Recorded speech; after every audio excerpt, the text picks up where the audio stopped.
segunda ley de Newton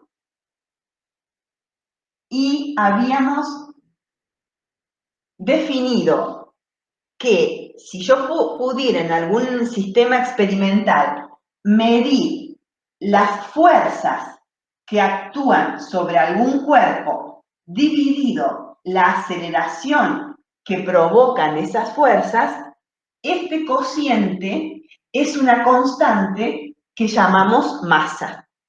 Y a esto lo definimos como masa inercial, ¿sí? Para distinguirla de otro tipo de masa que en realidad para la mayoría de los fines es la misma, pero que tiene otra concepción a partir de la ley de gravitación universal y que le llamamos masa gravitacional. En algunos problemas es necesario distinguir estas dos, pero en la mayoría no hace falta. Pero sí lo experimental, porque esta ley que determinó Newton, la determinó como habíamos visto en la clase pasada, midiendo sobre un carrito, sobre un cuerpo que tuviese una masa determinada, provocándole una fuerza y midiendo la aceleración que se provoca. Es decir, el cociente entre fuerza y aceleración, ¿sí? Si yo lo mido, obtengo siempre, para la masa constante, ¿no? Si esto es constante, siempre un valor que le llamo masa inercial. Y así me sirve para definir la masa. De acá sale, si yo reordeno esta expresión, puedo escribirla como generalmente encontramos a la segunda ley de Newton, y es de esta forma. La sumatoria de las fuerzas que actúan sobre algún cuerpo de masa m es igual al producto de la masa de ese cuerpo por la aceleración que provoca esa fuerza, ¿no? O sea, la dependencia entre fuerza y aceleración. Habíamos dicho que tanto la fuerza como la aceleración son magnitudes vectoriales y son directamente proporcionales, es decir, que a mayor fuerza, mayor aceleración. ¿Qué pasaba si la masa no es constante? Bueno, si la masa no es constante, entonces la segunda ley de Newton la tengo que escribir como la derivada de la masa. Bueno, esperen que antes vamos a escribir porque si no hago un saltito ahí. La aceleración nosotros la habíamos escrito también como el cambio de velocidad con respecto al tiempo. ¿Se acuerdan? Esa era la definición que también habíamos visto en movimiento. La aceleración es el cambio de velocidad en unidad del tiempo. También lo podría escribir como la derivada de la velocidad con respecto al tiempo, que es otra forma de escribir lo mismo. ¿Sí? Lo pongo así. ¿Me fui muy allá, chicos? Sí, me fui muy allá. Ahí está. ¿Por qué? Porque si la masa no es constante, entonces yo la sumatoria de la fuerza la puedo escribir como, voy a poner la masa, primero así, masa, la derivada de la velocidad con respecto al tiempo. Así lo tengo escrito de la misma manera. Aceleración como el cambio de la velocidad. Si la masa no es constante, entonces tengo que poner la masa dentro del argumento de la derivada. Entonces me queda la derivada de masa por velocidad. Voy a hacer más chiquito esto. ¿Sí? Me queda en el mismo argumento de la derivada el producto de masa por velocidad. Esto es solamente una forma de escribirlo diferente si la masa es distinta de constante. Entonces, en este caso aparece un concepto nuevo, yo les había dicho que sería el tema que deberíamos seguir estudiando en un curso a continuación de este, donde defino a la fuerza neta en la segunda ley de Newton, ya no como el producto entre la masa y la aceleración, o el producto entre la masa y el cambio de velocidad, sino como el cambio del producto de la masa por la velocidad, todo junto, digamos, al cambio de este producto, y a esto le llamo cantidad de movimiento. Cantidad de movimiento lineal, ¿no? Que nosotros no lo vamos a ver, porque nos quedamos acá. Pero si ustedes continúan, o si ustedes, como les decía la clase pasada, tuvieran que dar como docentes algún curso de física o matemática aplicado a la física, a continuación de estas definiciones que hemos dado, también suele trabajarse este concepto de cantidad de movimiento lineal, ¿sí? Pero nosotros no lo vamos a ver acá, nos quedamos solamente con este, sumatoria de las fuerzas igual al producto de la masa por la aceleración, y esa es nuestra segunda ley de Newton. Bueno, todo esto para definir la segunda ley y la relación entre fuerza y aceleración. Si la aceleración es el cambio de velocidad, ¿cuándo cambia la velocidad? Esa sería la pregunta que nos podríamos hacer ahora. ¿Cuándo cambia la velocidad? Voy para acá y lo voy a escribir. ¿O qué tiene que pasar para que cambie la velocidad?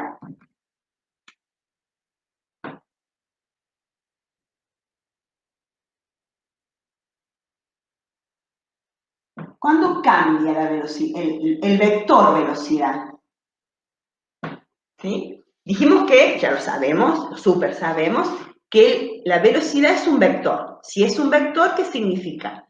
Que tiene tres características: módulo, dirección y sentido. ¿Sí? ¿Cuándo cambia la velocidad? ¿Cuando cambia el módulo?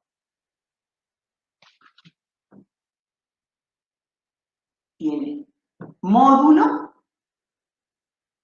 tiene dirección y tiene sentido.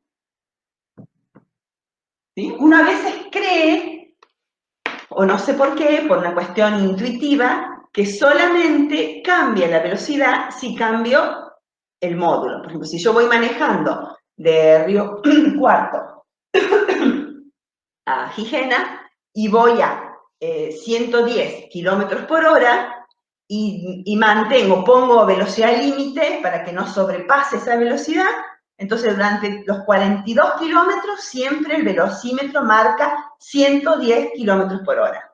O sea, la caminera no va a hacer ninguna diferencia. ¿No? Le paso a la caminera, saludo muy contenta, no excedo la velocidad. Entonces, el velocímetro siempre dice 110 kilómetros por hora. Entonces, ¿uno qué pensaría? Bueno, que vamos a velocidad constante, ¿no? Que en la práctica obviamente es muy difícil porque uno puede no superar esa velocidad, pero siempre frena un poquito. Bueno, pero supongamos que siempre yo logro manejar a 110 kilómetros por hora. ¿Puedo asegurar que voy a velocidad constante?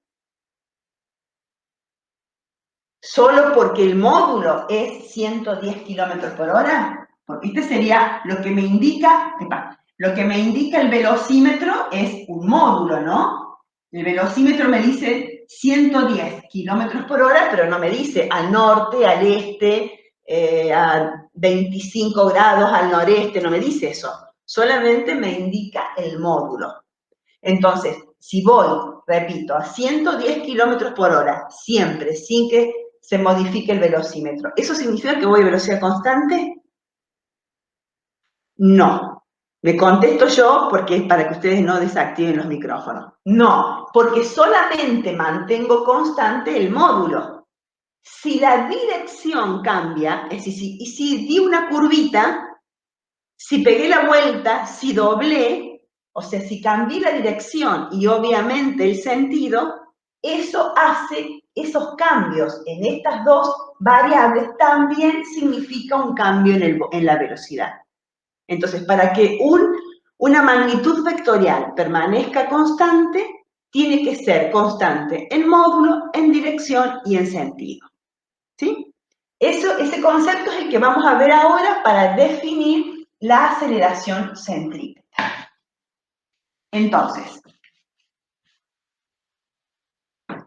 si yo tengo en un movimiento circular, a ver, voy a tratar de ser prolijita, esto igual lo tienen en el PDF que les voy a subir, los gráficos prolijos, pero a ver si lo podemos hacer de manera que podamos incluir todo acá. Vamos a suponer una trayectoria circular y acá tenemos un punto, una partícula que va a hacer un movimiento en sentido antihorario. ¿Se acuerdan que cuando teníamos un movimiento de este tipo, definíamos dos tipos de velocidades? Una velocidad que le llamábamos angular, que tenía que ver con el número de vueltas que daba, y otra velocidad que le llamábamos tangencial, que la podíamos determinar, ubicar en algún punto del cuerpo y que, si la ponemos en la periferia, es tangente, por eso se llama tangencial, a la trayectoria. Esto lo vamos a llamar velocidad tangencial sub cero. ¿Sí? Supongamos que después de un determinado tiempo haya barrido un ángulo delta θ y que esté en esta posición, la partícula. Entonces, la velocidad tangencial en ese punto va a ser esta. Esta va a ser dt, a este le llamamos 0, le vamos a llamar 1. ¿Sí? Aunque el módulo fuese el mismo, aunque la longitud del vector, que a mí me quedó un poquito más corta, pero porque no fui cuidadosa, aunque el módulo sea el mismo, que eso significa que tiene el mismo valor, el cambio de dirección genera un cambio en la velocidad. O sea, acá voy a tener un delta bt, que como son magnitudes vectoriales, la voy a resolver de esta manera. Voy a hacer bt1, menos bt0. ¿Sí? La diferencia de estos dos vectores me va a dar el cambio en la velocidad. Y lo voy a hacer gráficamente. A ver, voy a dibujar bt1, lo voy a hacer acá. Es como que proyectara esto. bt1, lo proyecto ahí. Y bt0, que apunta hacia arriba, lo voy a dibujar en sentido contrario para darle el signo negativo. Entonces, en vez de dibujarlo hacia arriba, lo dibujo hacia abajo. De esta manera va a ser bt0. Entonces, la diferencia entre estos dos, voy a hacer un poquitito más corto para que me quede gráficamente, lo que me importa es el sentido que vamos a hacer ahora. Entonces, fíjense, la resultante entre estos dos vectores sería la unión entre el origen del primer vector y donde termina el último. ¿Se ve el rojo? Sí. Este sería delta bt. Fíjense, si lo proyecto acá, supongamos que este triángulo esté acá en la mitad, ¿sí? Vengo acá, este vector que marque en rojo sería esto. ¿Se ve? ¿Qué quiero marcar con eso? Que el delta B apunta hacia el centro. Vamos a hacer otro. Vamos a elegir otro punto para la partícula. ¿Sí? Ahí. ¿Están dibujando? Espera un ratito. Otro puntito ahí. Entonces voy a tener acá un vector tangente que le voy a llamar bt2. ¿Sí? Entonces ahora voy a hacer BT2 menos BT1, o sea, este vector menos ese. A ver si lo puedo hacer acá. Sí, acá, a ver. Lo voy a hacer acá y lo vamos a proyectar ahí, como hicimos ese. BT2 lo proyecto acá, acá. BT2. Y BT1 apunta para allá. Pero como es el signo negativo, lo voy a hacer para acá. B menos BT1. ¿Sí? Entonces, la resultante va a ser este vector. Este es delta BT. Que si proyecto este triángulo acá arriba, el rojo me queda así.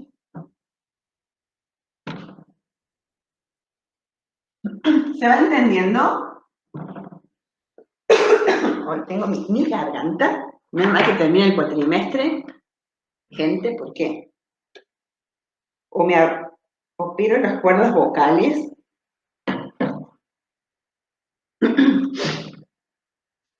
¿Se entiende lo que quiero hacer? Podría hacer otro punto más. Si hace falta, hacemos otro. ¿Qué quiero demostrar? Que cualquier diferencia que haga entre los dos vectores de velocidad tangencial, el cambio en la velocidad tangencial va a ser un vector que apunta hacia el centro. Y el cambio de velocidad en un tiempo, a eso le llamamos aceleración. O sea que lo que estamos definiendo es la aceleración centrípeta.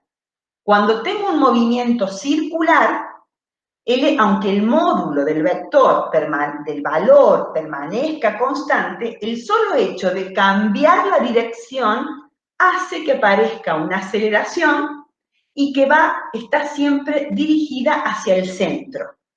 Y por eso le llamamos aceleración centrípeta.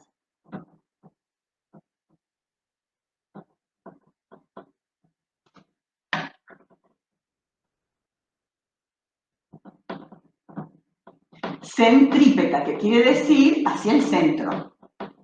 Aceleración centrípeta. Después vamos a ver que con esa aceleración centrípeta, como con cualquier aceleración, siempre hay una fuerza ligada. Entonces hay una aceleración centrípeta y hay una fuerza centrípeta. Pero bueno, esperemos un ratito para eso. Entonces, si quieren, hacemos otro más. Uno más acá, por si les quedó duda. Elijo otro punto acá. No elijo uno tan lejos porque me va a quedar muy distante, pero acá. Elijo otro punto acá. Que va a tener una... A ver, vamos a tratar de no borrar nada. Acá tengo una B sub T3. Entonces, ahora, el cambio va a ser B sub T3, parece un trabalengua, menos B sub T2. B sub 3 es así, y B sub T2 apunta para acá, pero yo la voy a dibujar en sentido contrario porque estoy buscando la negativa. ¿Sí? Entonces, acá me va a quedar esta para allá. Bueno, ya me quedó medio lejos, ¿ven? Entonces, esta acá va a ser así. Esta va a ser el delta BT, que si lo proyecto acá arriba, acá entre estos dos, estaría apuntando así. Esta la proyecto acá. ¿Sí? Y así todas. Todas las que pueda hacer, todas me va a dar un vector dirigido hacia el centro.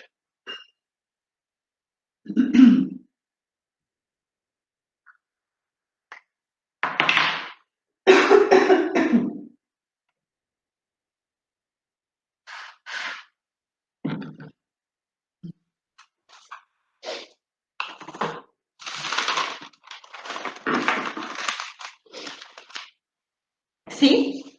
¿Estamos hasta ahí? ¿Se entiende? Bueno, entonces, voy a borrar un poquitito, o acá en este rinconcito, vamos a escribir 2 o 3 ecuaciones para encontrar la expresión matemática, para que ustedes puedan aplicar en los problemas algún cálculo que les pida de esta aceleración centrípeta. Por las dudas, repito, yo voy recorriendo, voy en una trayectoria rectilínea, por ejemplo, en el auto.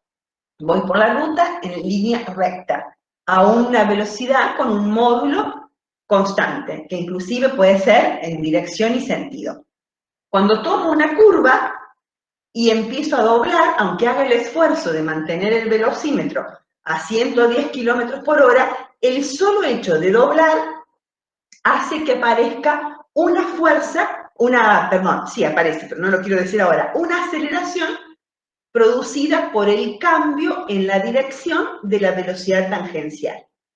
¿Sí? Esa aceleración le llamamos aceleración centrípeta y es producida por el cambio de la dirección de la velocidad tangencial. Y existe siempre. Se darán cuenta que si estoy en una trayectoria circular, no tengo forma de no hacer un círculo. Entonces, siempre que esté recorriendo una trayectoria circular, siempre va a ser un movimiento con aceleración.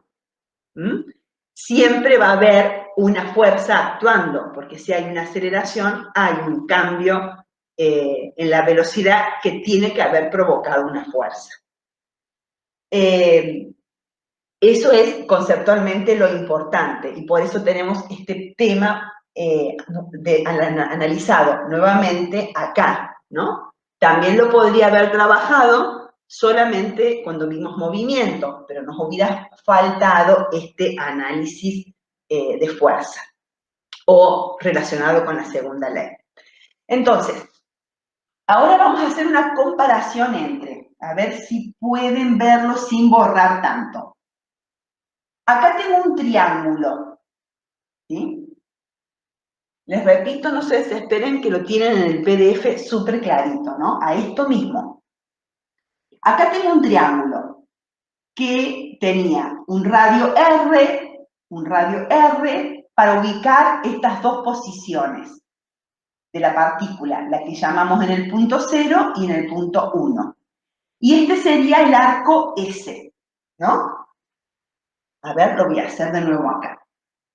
Tengo un triángulo así, un delta tita acá, esto es R, porque es el radio de la circunferencia, y este es el arco S. Ahora tomo el triángulo, cualquiera de los que dibujé, tomemos este primero. En este triángulo también es un triángulo semejante. Tengo, fíjense, acá este tiene dos lados iguales, y acá también tengo dos lados iguales. El que yo llamé BT1 y el que llamé BT0. Y también este ángulo es delta tita. Entonces, estos dos triángulos son semejantes. Entonces, me permite escribir esto. Delta BT, ¿sí? Sobre delta T, que no lo tengo aquí, no. No, lo vamos a escribir, espérenme un segundito. Lo vamos a escribir como esto. Para no hacerles así acá. Delta BT sobre BT, vamos a hacer la analogía esta. Delta BT es a BT, a uno de los lados, como el arco S es a R. ¿Sí? Esto lo puedo escribir porque estos dos triángulos son semejantes. ¿Sí? ¿Estamos de acuerdo? Entonces, lo que voy a hacer ahora es, acá voy a despejar delta BT, voy a multiplicar por una variable, la voy a acomodar un poquito para llegar a una expresión. Vamos a despejar. Vamos a correr un poquito para acá.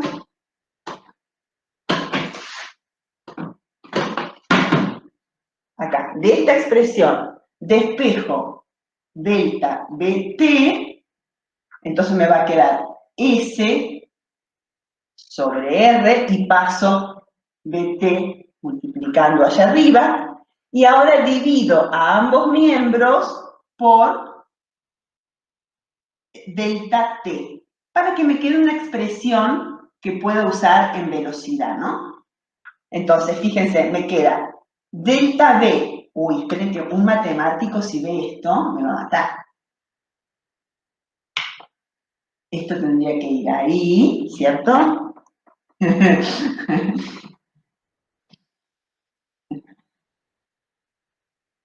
Ustedes se deben desesperar con estas cosas, ¿o no? Ahí está mejor, ahí está mejor. Entonces, delta v, cambio de velocidad por un tiempo, o en un tiempo dado, ¿qué es? Aceleración, ¿sí? Eso ya lo habíamos visto. Cambio de velocidad en un determinado tiempo es aceleración. Acá también tengo otra vez dt, y acá también tengo delta t. Acá tengo s y acá tengo r. O sea, si yo pudiera tomar esto, un arco, que sería una distancia dividido delta t, ¿qué sería? Espacio sobre tiempo. También es una velocidad. Y también es tangencial. Entonces tengo esto que remarqué acá, velocidad tangencial. Acá tenía ya de antes otra velocidad tangencial. Y en el denominador sigue estando el radio. Entonces, a lo que llegue es que velocidad tangencial al cuadrado sobre r es una expresión para esta aceleración que le hemos llamado centrípeta. ¿Sí? Entonces, la aceleración centrípeta se define como la velocidad tangencial al cuadrado sobre el radio. Esta expresión la van a necesitar ustedes para resolver algunos problemas. ¿Mm? Pero si se acuerdan, también, cuando vimos movimiento, habíamos definido a la velocidad tangencial como omega por radio. ¿Se acuerdan? Omega es la velocidad angular, es el número de vueltas que da el cuerpo completo, ¿sí? El número de vueltas en una unidad de tiempo y que estaba relacionada con la velocidad tangencial. Entonces, yo puedo usar esta expresión para definir otra aceleración tangencial, que sería, en vez de poner velocidad tangencial, escribo esto igual. Omega por radio, los dos al cuadrado, ¿no? Lo voy a distribuir así ya está. Omega al cuadrado por radio al cuadrado. Omega al cuadrado por radio al cuadrado me quedaría sobre radio. Simplifico un radio con un cuadrado, entonces me queda aceleración centrípeta igual a omega por radio. Y esa es otra expresión que también ¿se ve? ¿Se ve acá o no?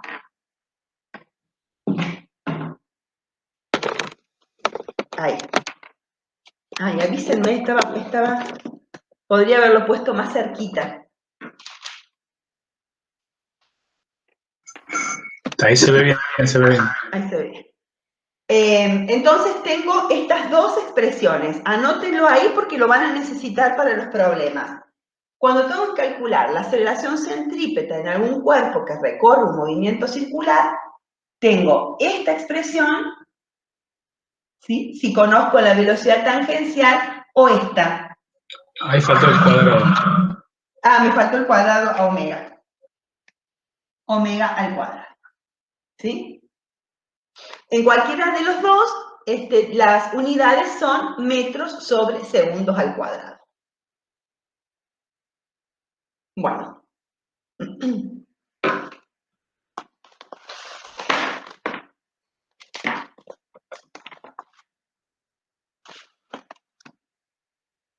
¿Qué otra cosita tenemos acá? Ah, ahora vamos a ver a la fuerza. Entonces, eso en cuanto a la aceleración, ¿sí? Las unidades, anótenlo por ahí, pero les va a salir seguramente cuando estén resolviendo cualquiera de estas unidades, de estas ecuaciones, las unidades para la aceleración centrípeta son metros sobre segundos al cuadrado. ¿Sí? Acuérdense que también teníamos otra aceleración, que era la aceleración angular, pero no es la que estamos acá utilizando, ¿no? Aunque la podríamos escribir también en función de esta. Ahí también la podríamos poner. A ver si vamos a hacer un rinconcito. Sí, le vamos a hacer un rinconcito, pero vamos a borrar. Hasta acá, entonces, todo esto que tienen acá es aceleración centrípeta. Vamos a decir algunas cositas sobre la aceleración angular. Porque acá, ¿qué hemos supuesto? Acá hemos supuesto para todo este análisis que el vector velocidad permanece constante en módulo, pero que varía porque cambia su dirección. ¿Qué pasaría si además de cambiar su dirección, también cambia el valor? ¿Qué podría pasar? ¿No? Supónganse que esta partícula que está acá girando, acá en este caso estaría dando el mismo número de vueltas en la misma unidad de tiempo, o sea, tendría una velocidad angular constante. Su aceleración, que llamamos aceleración centrípeta, se debe exclusivamente al cambio de la dirección. ¿Qué pasaría si esta partícula empieza a girar cada vez más rápido? Entonces tendría dos aceleraciones. La aceleración centrípeta dada por el cambio de la dirección y la aceleración angular que tiene que ver también con el cambio del número de revoluciones que va a dar en una unidad de tiempo. Entonces ahí tengo que definir otra aceleración que le llamamos tangencial también, aunque esté vinculada con la angular. Vamos a borrar un poquito.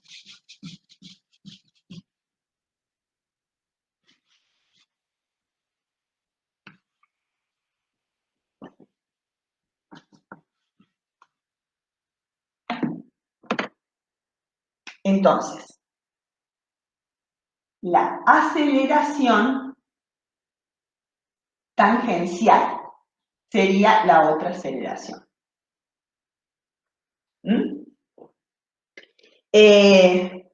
Vamos a escribir la derivada con respecto al tiempo, suponiendo que acá no permanezca constante, ¿sí? Y que la escribamos como R por la derivada con respecto al tiempo del angular, porque dijimos que va a cambiar, y a esta ecuación le llamamos la aceleración tangencial.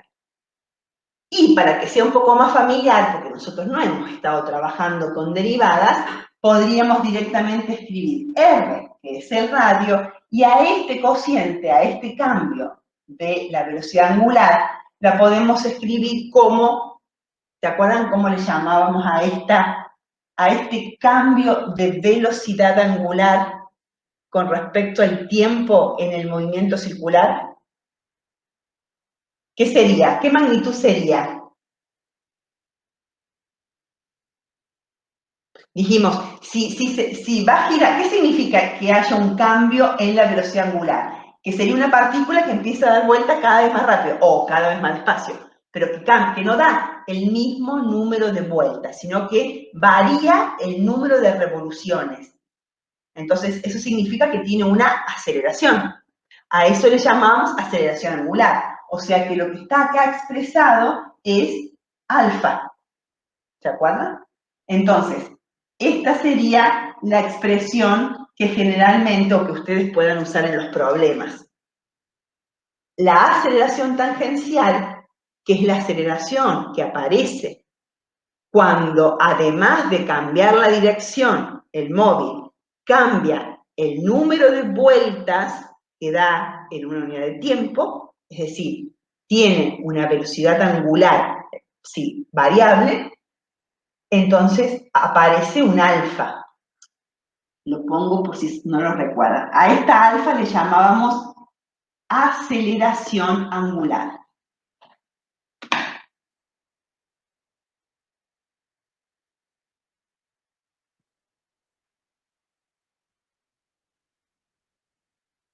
¿Mm? Entonces, así me queda la expresión para la aceleración tangencial. O sea, supongamos un problema cualquiera de una partícula que está girando alrededor de algún eje. Si tengo que calcular la aceleración centrípeta, tengo cualquiera de las fórmulas que vimos recién.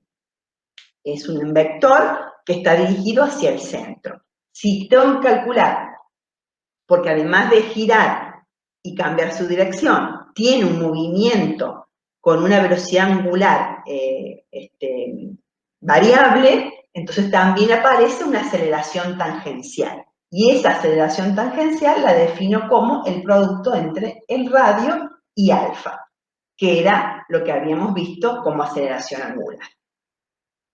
¿De dónde salió esto? Solamente de haber escrito la expresión de aceleración en función de una magnitud que varía con el tiempo. ¿Mm?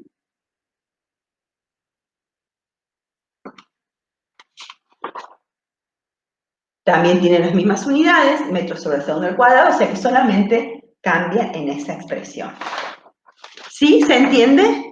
O sea que hasta ahora hemos definido 2 aceleraciones y 3 ecuaciones. En realidad, 2 ecuaciones, porque las 2 que vimos recién corresponden más o menos al mismo planteo, ¿no? Pero bueno, son 2 formas, 2 expresiones distintas para poder calcular o averiguar la aceleración centrípeta. Y acá tenemos otra más para calcular la aceleración tangencial. ¿Mm? Bueno, como siempre dije desde el comienzo, estamos en una unidad que habla de la segunda ley de Newton y dijimos que la segunda ley de Newton relaciona fuerza con aceleración. Entonces, si estamos hablando de una aceleración, siempre tenemos una fuerza ahí pegadita, porque si no, no habría aceleración. Entonces, vamos a hablar un poquito de una fuerza, que al igual que la aceleración, se llama también fuerza centrípeta, porque también está dirigida hacia el centro. Eso no es tan raro porque dijimos que la segunda ley de Newton dice que la fuerza y la aceleración deben tener la misma dirección, porque son directamente proporcionales. Entonces, para el sentido que encontremos y la dirección a la aceleración, también va a ser el mismo para la fuerza. ¿Mm? Y vamos a tomar el caso que seguramente todos pueden imaginar, que es si atamos una... Oh, iba a traer... Eso me olvidé. Iba a atar una piedra o un cuerpito de un cordón, y cuando uno hace el movimiento de giro, ¿no? ¿Sí? Cuando uno hace tipo boleadora, girar con una piedra sujeta a una cuerda el movimiento circular de la piedra o la esferita o lo que sea.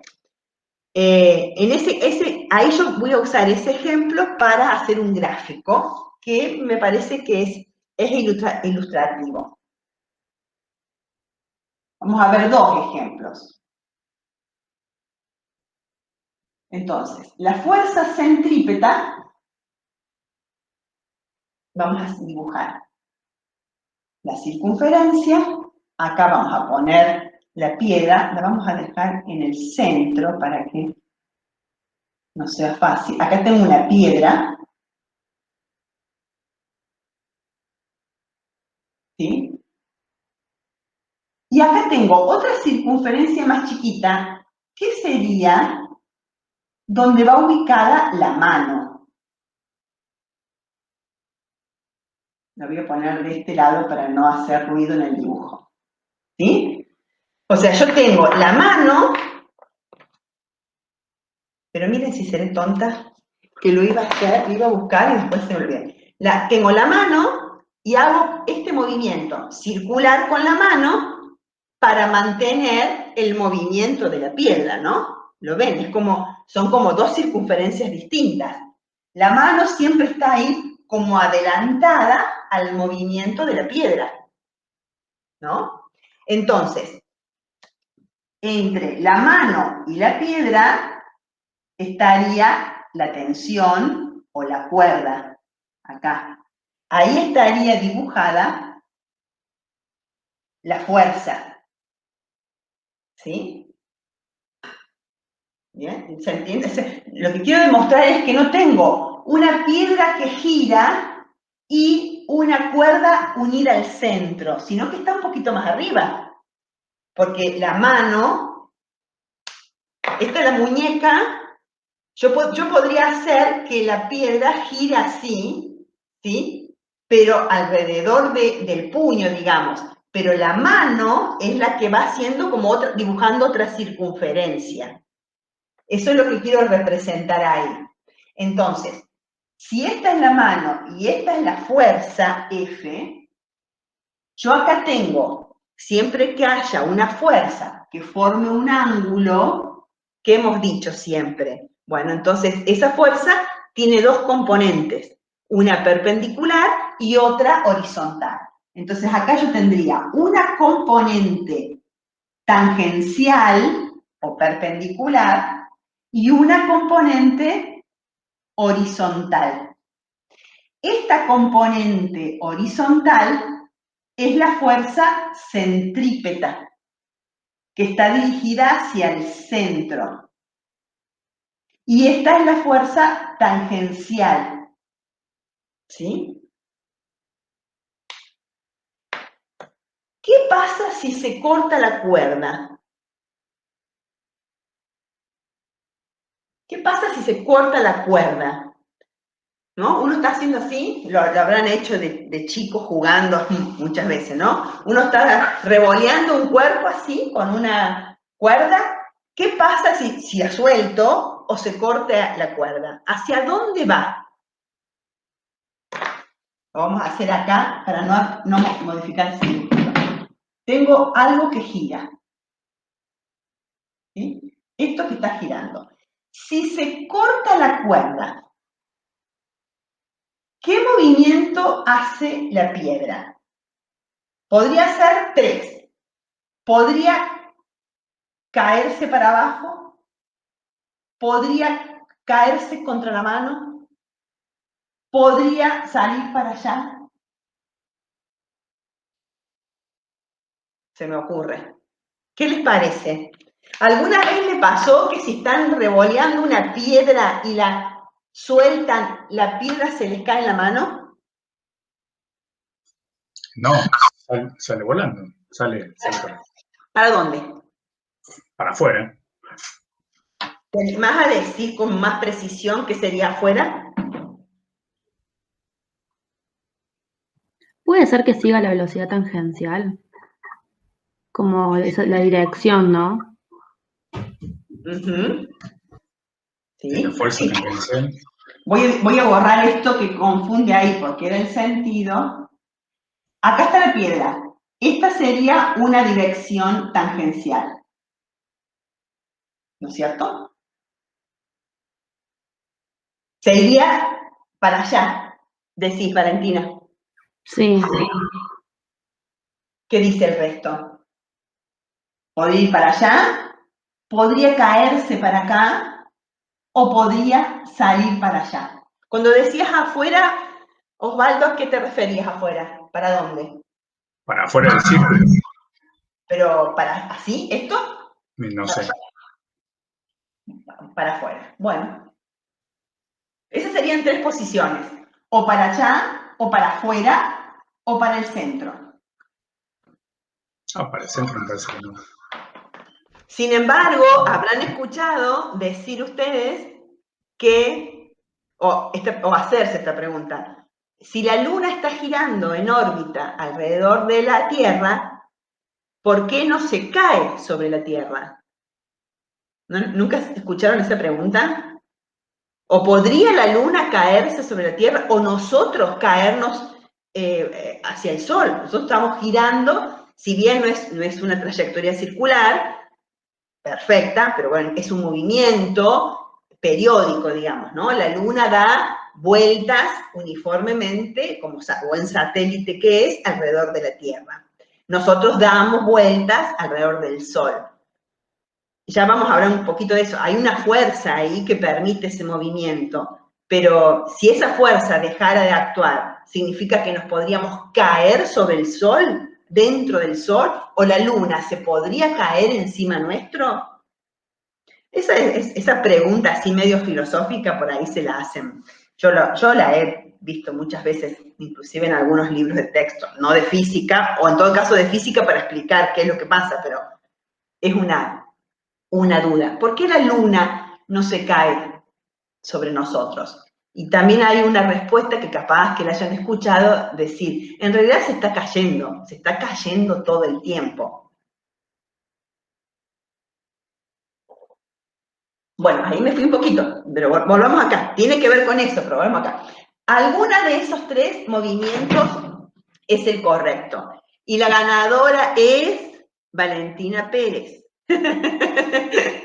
Se ha ganado un 0 kilómetro Valentina Pérez porque el movimiento, si yo corto la correa, la cuerda, lo que sea acá, o suelto la piedra, el movimiento que hace es seguir en línea recta. Y eso tiene que ver con la primera ley de Newton, con la inercia, ¿sí? El movimiento, la tendencia a seguir en el mismo movimiento. Esta piedra está girando alrededor del centro porque hay una fuerza que la mantiene en ese movimiento. Si la fuerza deja de actuar, el movimiento que naturalmente llevaría el cuerpo es seguir en línea recta a velocidad constante, ¿sí? Por eso, en cualquier punto que se rompa o que deje de actuar la fuerza, siempre va a salir disparada hacia afuera. Nunca va a caer en el centro. Si esta fuera la Luna y nosotros estamos en el centro, la Luna está unida a la fuerza, a la Tierra, digamos, por la fuerza gravitatoria. Si la fuerza gravitatoria, por alguna circunstancia cósmica, dejara de actuar, si alguien apretara un botón y apagara el funcionamiento del sistema solar y dejara de actuar esta fuerza, la Luna nunca se caería sobre nosotros, se iría en todo caso por el universo, ¿no? Porque, o lo que decía recién, o en todo caso está cayendo siempre, porque siempre, mientras actúa esta fuerza, siempre se va tirando para abajo. Es decir, la caída de la Luna es mantenerse en esta circunferencia. Si no se cae, se va para arriba, o se va siguiendo una línea recta. Bien, entonces, volvamos acá. La fuerza centrípeta, esta es la fuerza que mantiene a la piedra en su movimiento circular. Yo podría escribir algunas ecuaciones para calcular esta resultante, ¿sí? Que son muy simples porque cualquier fuerza siempre la puedo escribir como el producto de la masa por la aceleración. Así que acá tendría, miren, acá en este caso, lo que llamé fuerza centrípeta sería igual a la masa de la piedra por la aceleración centrípeta. Y la fuerza tangencial sería igual a la masa de la piedra por la aceleración que habíamos definido anteriormente tangencial. Por supuesto que puedo hacer una igualdad ahí y encontrar una resultante. Pero bueno, no es lo que teníamos que hacer eso acá, ni creo que tampoco tienen problemas de este tipo, solo quería ver esto, que la fuerza que ejerce la mano tiene dos componentes, y la que mantiene la trayectoria circular es la fuerza centrípeta. Si yo quiero conocer la fuerza F, bueno, tendré que hacer una resultante entre estas dos. ¿Sí? Entonces, la fuerza centrípeta es la que va unida a la aceleración centrípeta.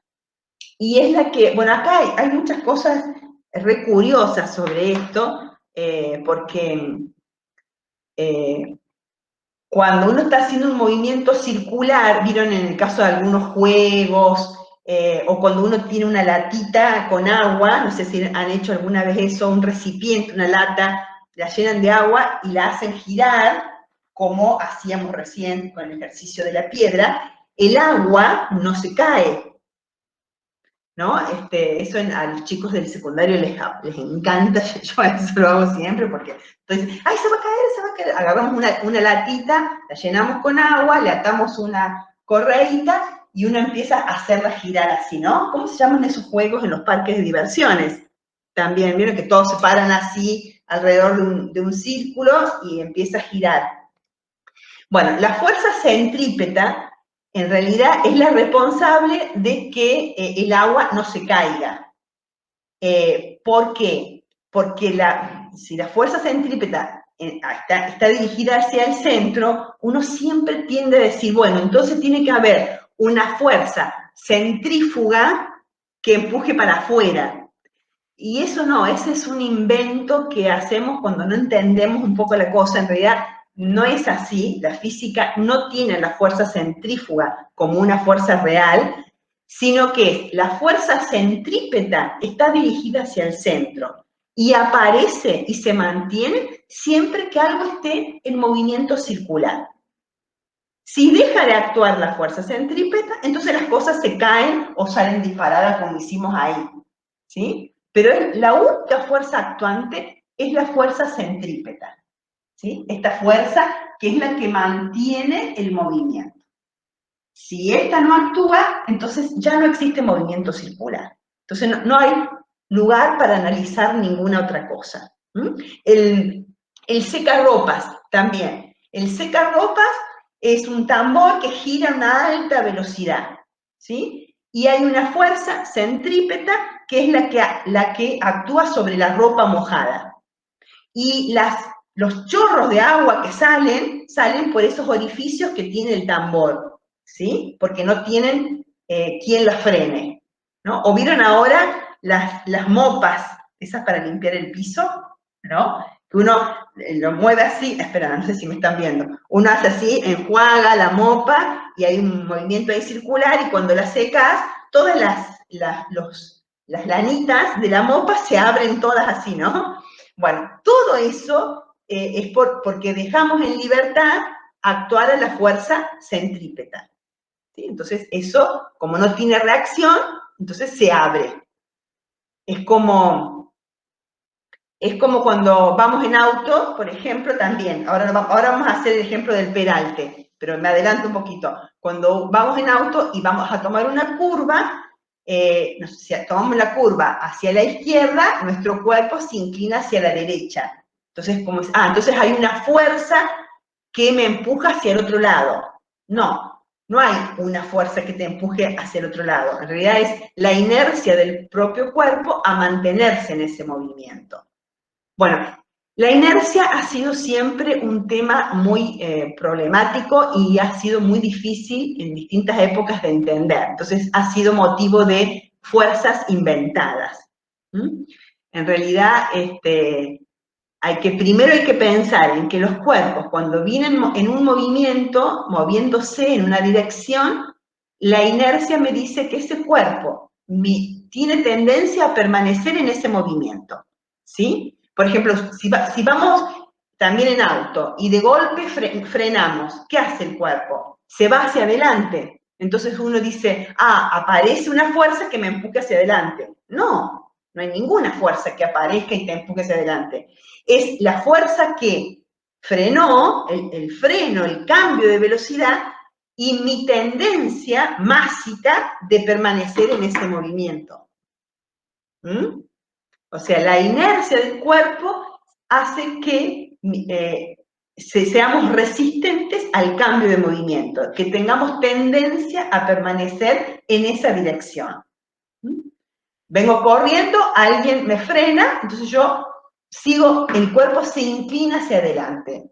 ¿Apareció una fuerza que me empujó? No. Hubo un cambio de dirección y mi cuerpo tiene tendencia a seguir en ese movimiento, ¿no? ¿Qué es lo que pasa acá? ¿Por qué si yo corto la cuerda el cuerpo sale tangente? porque aparece una fuerza acá que lo empuje para allá. No, porque deja de actuar esta fuerza que lo mantiene en movimiento circular y la tendencia de la piedra es seguir con el movimiento que traía, que acá no lo cumplió porque había una fuerza que la empujaba. ¿Se entiende? Bueno, espero que sí. Bueno, vamos a hacer el del peralte, capaz que